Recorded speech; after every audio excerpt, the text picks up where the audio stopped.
seja muito bem-vindo ao programa Em Pauta desta semana. Em 2015, se comemora 20 anos da chegada da internet no Brasil.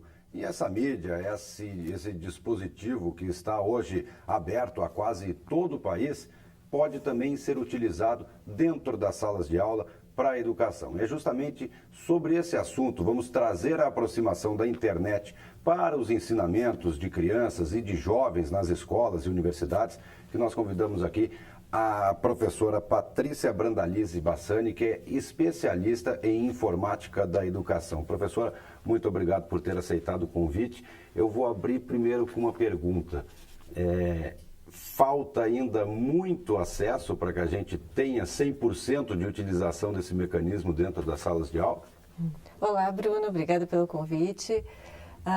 Em relação ao acesso à internet, existe no Brasil uma entidade chamada Comitê Gestor da Internet no Brasil. E anualmente eles vêm apresentando uma pesquisa chamada TIC Educação. Tecnologias da Informação e Comunicação na Educação. Conforme dados dessa pesquisa, que eles fazem em nível nacional, em escolas públicas e privadas, nós temos aqui no Brasil um grande acesso à internet nas escolas, né? Em torno de 90% das escolas brasileiras, a gente poderia, conforme os dados da pesquisa, ter internet.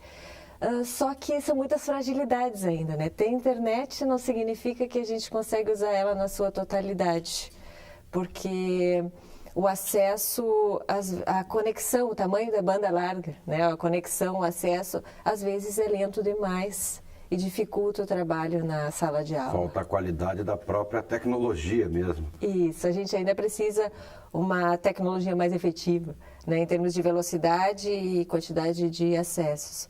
Outra coisa importante que a pesquisa aponta é que ela é bastante desigual ainda no Brasil, né? Principalmente na área rural, o acesso ainda é baixo, há bastante dificuldade de conexão ainda. Sim, eu acho que a gente pode perceber isso, de repente, numa simples viagem, né? Que some o sinal do celular. Se não tem o sinal do celular, não vai ter internet também no lugar, né? Isso mesmo. Mas nas áreas urbanas, ou se a gente for olhar aqui na região, muitas escolas já têm e já usam há anos a internet, né? Para diferentes atividades. E hoje a gente já tem o acesso também em algumas escolas por wireless, que é o acesso à internet sem fio, como a gente tem aqui na Fevale, e isso possibilita outros trabalhos, porque a gente não precisa acessar a internet só pelo computador, mas a gente consegue também acessar a internet pelo celular, pelos tablets, que agora, cada dia a gente começa a ver mais. Então, a internet hoje ela se apresenta como uma ferramenta importante para que a gente possa ampliar esse trabalho e ele não ficar restrito na sala de aula. A gente pode acessar o mundo do nosso computador. Que tipo de benefícios para o aprendizado a senhora acredita que a internet tem trazido? É claro que tem a parte toda de pesquisa, por exemplo, para se fazer um trabalho que é exigido pelo professor, mas além disso, né, quais são os benefícios que a senhora acredita que a internet trouxe para o aprendizado dessas crianças e adolescentes? A internet, ela nos dá... A gente consegue acessar, então, por meio da internet, o mundo, né? Hoje, eu volto um pouquinho para aquela pesquisa, só para pontuar, que ainda o que aparece é que os professores ainda usam de forma mais geral a internet para pesquisa, né? Então, a gente usa muito para pesquisar alguma coisa, para acessar uma página. Mas a gente poderia falar um pouquinho desse histórico da internet, né? Porque a internet, ela é um monte de coisa, né? Ela é essa rede que nos dá acesso a uma série de serviços. O serviço mais conhecido é a web, que a gente chama a web, que são as páginas, né, de internet. E essa web, ela já passou por várias fases. Digamos, a gente teve uma primeira fase da internet, que chamada, hoje se fala em Web 1.0, mas ela só existiu depois da 2, né? Então, a primeira fase, ela era centrada em termos de pesquisa mesmo. Ou seja, a gente tinha que ser um pouco mais especialista e criar a nossa página da internet, né? Então, as pessoas tinham páginas, tinham sites, né? Então, não tinha mesmo muito o que fazer, a gente pesquisava coisas na internet. Com a Web 2.0, que é essa emergência dos softwares e sites de rede social, a gente entra na era do compartilhamento e da interação. Então, hoje, com essas diferentes aplicações que a gente tem, tomando o Facebook como a mais conhecida, por exemplo, a gente consegue não só assistir o que tem na internet, mas a gente pode comentar, a gente pode postar, a gente pode interagir, compartilhar nossas fotos, né?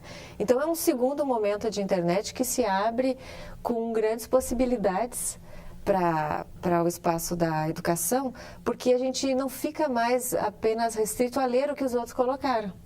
Mas o grande potencial que a gente tem hoje é ser autor de tudo isso que tem na internet. Né? E se debate. Um determinado assunto pode ser debatido. Nós temos no próprio Facebook páginas que são de discussões, né? Políticas, econômicas, por exemplo, de história, né, do mundo. Então, esse debate facilita o aprendizado, por exemplo? Sim, porque já tem estudos também do uso do Facebook na sala de aula, né? Porque hoje a gente pode usar ele pessoal, para diversão, enfim, mas a gente pode criar grupos específicos ali dentro e fazer debates específicos de determinado assunto. Então, eu posso participar ali de grupos que me interessam.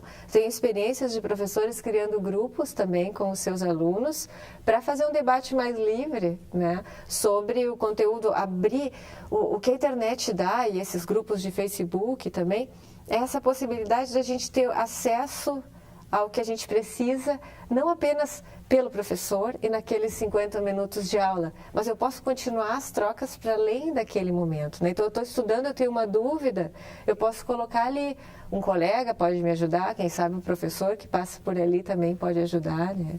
Então, essa é uma coisa interessante. Pode servir como um acréscimo ao livro de sala de aula, por exemplo? Sim, ele é diferente do livro, né? Então, a gente que estuda o uso da tecnologia na educação, a proposta não é acabar com o livro, a aula não existe mais desse jeito que a gente conhece. Mas hoje a gente tem inúmeras outras possibilidades de fazer aulas mais interativas e trazendo a participação de outras pessoas, né? Hoje eu venho trabalhando numa perspectiva de um conceito que a gente chama ambientes pessoais de aprendizagem, ou a sigla que se usa é PLE, Personal Learning Environments, que seria a sigla especializada. E aí existem vários conceitos, né? Mas que hoje a grande filosofia por trás de tudo isso é que hoje, com todo esse acesso à internet, que a gente tem acesso à informação em vários lugares, como tu colocaste aí na abertura do programa, o espaço de ensinar e aprender não fica mais restrito à sala de aula. Então, hoje a gente tem acesso eu posso aprender pelo YouTube, fazer uma determinada coisa, uma receita, ou o pessoal aqui estuda algoritmos tem ali como fazer. Então, eu posso aprender de tudo buscar informação sobre coisas que eu não sei na internet. Então, voltando para esse conceito, né, tem uns autores que tratam de uma forma bem clara, assim, que eu gosto muito de usar, que a gente poderia dizer que o ambiente pessoal de aprendizagem é esse conjunto de ferramentas, de atividades, de mecanismos que a gente usa para ler, para produzir e para compartilhar. Então, ela tem essa questão meio técnico-pedagógica, porque eu preciso usar essas ferramentas da chamada Web 2.0 e eu uso ela para aprender e também para ensinar, no caso, né? Então, cada um de nós, ele tem o seu ambiente pessoal de aprendizagem, que é composto por espaços onde a gente vai ler coisas. Eu vou no blog, eu vou no jornal, eu vou num site, eu assino mensagens por correio eletrônico. Então, são vários lugares onde eu posso ler coisas, me informar de coisas, inclusive YouTube, né? A leitura não só pela escrita, mas a leitura visual. Só que para eu aprender, eu não vou só ler. Eu preciso produzir alguma coisa, eu preciso me centrar. E a internet também disponibiliza muitas ferramentas onde eu posso, agora eu li, eu refleti, e eu li na internet, eu fui na biblioteca, eu peguei um livro, eu consultei o material indicado pelo professor, eu peguei artigos, enfim, eu usei várias fontes de informação. E agora eu preciso produzir para aprender. E aí eu posso usar na internet ferramentas para fazer mapas conceituais, eu posso criar vídeos. Então, eu não preciso hoje, enquanto professora, tratar com que o meu aluno me dê só um texto escrito ou fazer só uma prova. Ele não precisa me provar só naquele modelinho tradicional, porque a gente tem várias ferramentas. O professor vai ter que que voltar à sala de aula para aprender como ensinar novamente com essas tecnologias? Né? Eu penso que sim, é o que a gente vem fazendo hoje aqui em termos de FEVAL, em termos de pesquisa, né? E que esse professor, não, ele tem que estar envolvido nisso, né? É difícil a gente querer trabalhar ou ter mudanças na sala de aula, inserir a internet no contexto, se o sujeito, o professor, ele não usa essas ferramentas no dia a dia, né? Então, o que se vem fazendo é enfim, tentando buscar informação alternativa, né? Para que, formação complementar, para que o professor conheça que ferramentas que existem. Porque, bom, é fácil também dizer, usa a internet, mas vou usar o quê? Né? Porque às vezes a gente não está acostumado. E aí, fazer pontual, assim, olha, tem essa ferramenta aqui interessante, faz vídeo. Essa ferramenta aqui é interessante para te fazer um fórum de discussão. Essa ferramenta aqui é legal para trabalhar com mapa conceitual, né? Para que ele possa ter ideias, porque aí o professor conhecendo, a gente já conseguiu perceber isso da experiência, né? Mesmo com alunos em formação, que quanto mais a pessoa está inserida na rede, mais ideias diferentes ela tem para usar na sala de aula. A senhora acredita que o uso dessas tecnologias, elas podem ser aplicadas para todas as disciplinas ou seria especificamente para uma disciplina, por exemplo, que exija mais pesquisa, como história, como geografia, por exemplo, ou língua portuguesa?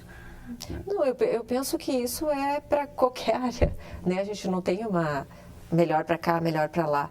Vai depender do professor instigar também, né? E buscar, por exemplo, disciplinas técnicas. Eu trabalho aqui com uma disciplina de algoritmo e a gente vem usando coisas de buscar na internet, trabalhar com outras ideias de uso de tecnologia na perspectiva de jogos, né? Então, faz alguma coisa, ganha um ponto, pesquisa outra coisa, assiste.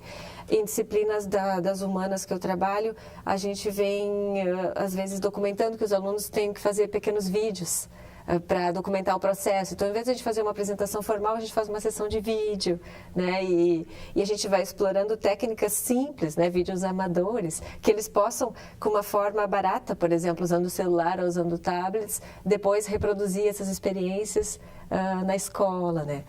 E outro ponto importante é a questão da idade, né? A gente já fez também pesquisa aqui na escola da FEVAL, porque não é fácil também o professor usar a internet com crianças pequenas.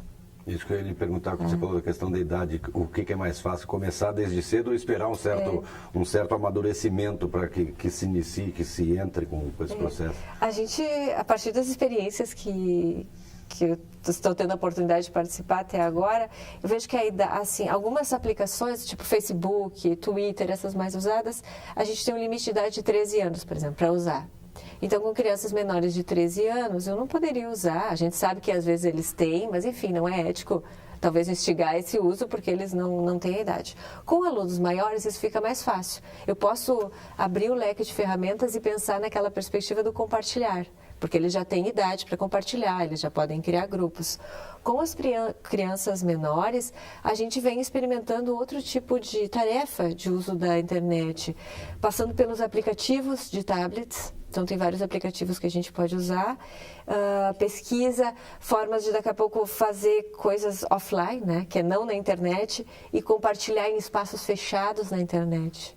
Né, porque tem ferramentas que algumas coisas eu faço um blog, o que eu publico vai para o mundo. Sim. Mas, por exemplo, se eu uso o Google Docs, que é uma aplicação do Google para textos coletivos, eu posso fazer só num grupinho. Então, existem ferramentas que a gente pode usar com as crianças que elas não ficam tão abertas assim, né?